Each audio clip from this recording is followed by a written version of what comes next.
नमस्कार, जय महाकाल। मैं एस्ट्रो गोविंदाचार्य पुनः स्वागत करता हूँ।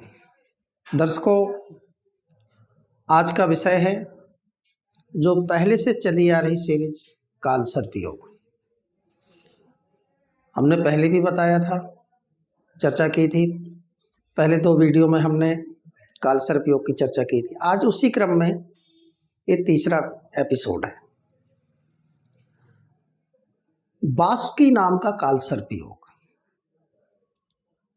21 भाव से लेकर के किस भाव तक बनता है, सर्वप्रथम इसमें दृष्टि डालेंगे कि वासुकी काल सर्प योग का इन जातकों के ऊपर क्या शुभ प्रभाव पड़ता है।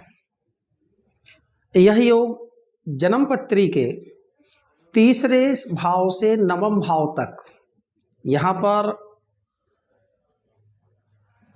सभी ग्रह राहु केतु के मध्य में अर्थात एक साइड आ जाएं तो ऐसी स्थिति में काल सर्प योग बनता है। इससे इस योग में उत्पन्न जातक परेशानियों का अनेक प्रकार की परेशानियों का सामना करना पड़ता है।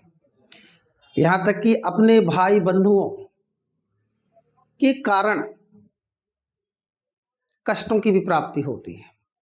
ऐसे जातकों को जन्म स्थान से दूर विदेशों से लाभ होता है।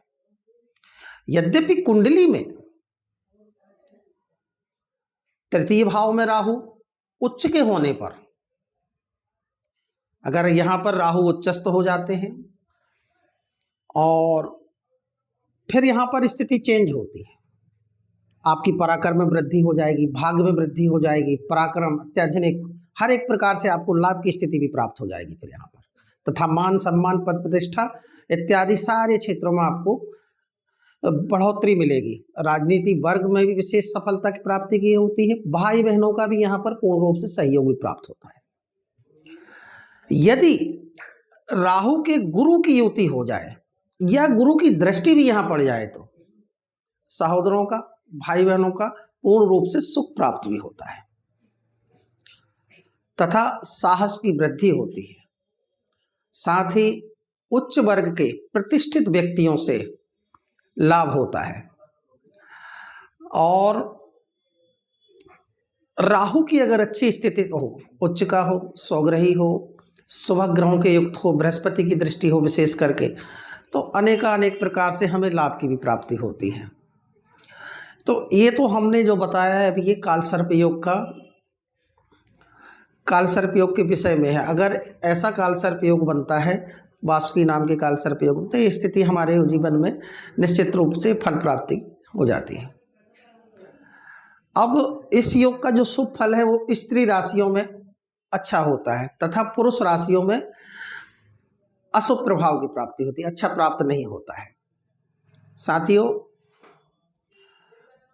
काल सर्प की सीरीज में वासुकी नाम का काल सर्प के विषय में हमने जानकारी दी है और इनके जो उपाय हैं, विशेष करके आपको उपाय भी करने चाहिए।